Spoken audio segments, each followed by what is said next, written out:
So, ito guys, lahat, total na nabayaran ko sa grocery is 2,070. Ganon. Ito na siya kadami guys. So, una kong binili guys.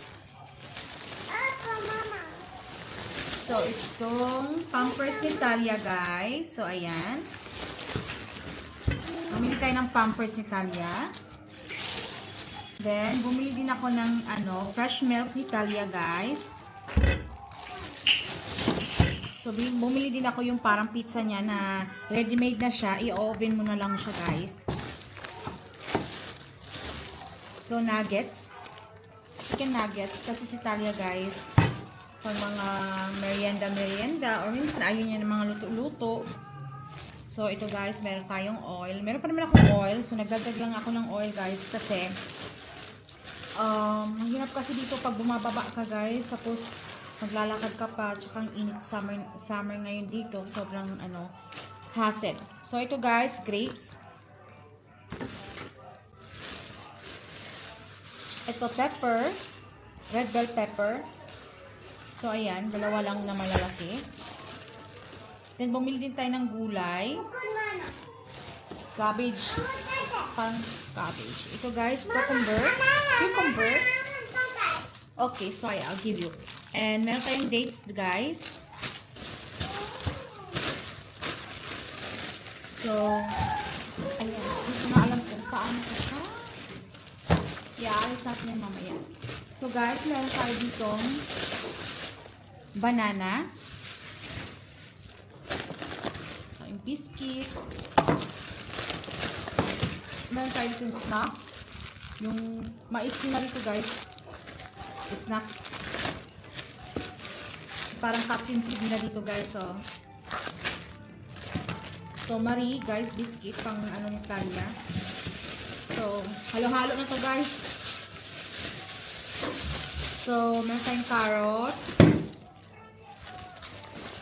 Meron tayong cashew. Kasi favorite Italian kumain ng cashew guys.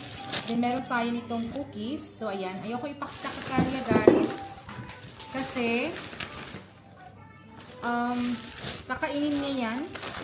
And galing kasi kami sa doktor ni Talia guys dahil mainit siya kagabi. And then hanggang ngayon binigay ko siya ng gamot. But then still ganun pa rin. So sabi ng doktor meron siyang parang inflammation yata. Inflammation ba yun? Yes. Inflammation sa kanyang throat, guys. So, ayan. So, meron tayong snack sa akin to, guys. So, meron tayong chicken wings. So, gusto ko itong brand na to dito sa Egypt, guys. Dahil masarap to siya, guys. So, meron tayo ditong chicken na, legs. Ayan. So, ano pa ba? Oh, meron pala tayong fitir. Ito yung tinatawag nilang, parang bread din siya, guys. Pero fitir, masarap to siya, guys. I-oven mo lang to, ready to eat na yan. So, bumili ako ng olive oil, guys. So, maliit siya. Kasi wala akong nakitang olive oil na extra. Meron siyang malaki, pero hindi siya extra. So, ayan. So, bumili din ako ng breadcrumbs, guys. Kasi pag magluluto ako na kailangan ng breadcrumbs, like, meron akong gustong gawin na sa tinapay. Nalalagay ko siya ng egg tsaka breadcrumbs. So, masarap. So, bumili din ako ng wet wipes. So, ito guys, Marie. Then, yogurt ni Talia, guys. So, dalawa lang yung binili ko. Kasi si Talia, minsan gusto niya, minsan hindi. So, ilang days na hindi niya nakakain. So, nagsasayang natatapon, guys. Kasi may expiration. Then, ito, guys. Pizza bread dough. So, ayan. So, ito, nilalagit ko lang yan siya ng sauce. Gumagawa ko ng sauce. Ayan. Tapos, minsan, ini-air fryer ko. So, ayan. Meron akong pizza or ino-oven ko naman. So, ayan. Para madali kung nagmamadali ako.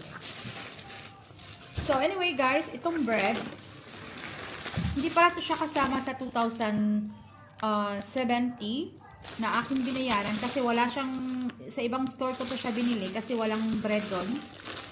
So, ito guys, toast bread. So, ang bili ko dito is 45 Egyptian pounds. So, ayan. So, ayan lang yung total na ating pinamili guys. So, ito lang yung total nating pinamili, guys. So, ayan. Sorry sa makalat, guys, ha. Kasi nga, talagang kaninang umaga, wala talagang time na maglinis. Kasi nga, inasikaso ko si Talia, guys. Dahil nga, hindi siya okay. May lagnat siya, guys. So, ayan. Nagluto ako muna bago kami umalis. Kasi, nagising kami ng, ng 4, ng 1. Kasi natulog siya ng 6. So, tingnan niyo si Talia, guys. So, late din kaming nagising. So, ayan, naging busy na ako at meron kaming, hi, Talia, how are you? You're fine? So, konti na lang yung ano niya, guys. Okay. Yes. Konti na lang yung lagnat niya, guys. Pero still, pag bibigyan ko pa siya ng gamot. So, ayan. Meron siyang gamot sa inflammation niya, guys. Oh, ato ka ba, ha? Mahulog ka. So, ayan lang, guys. So, mamaya, magre-rest muna ako kasi talagang pagod yung balikat ko, guys, nangangalay. So, ayan lang yung haul natin for today, guys.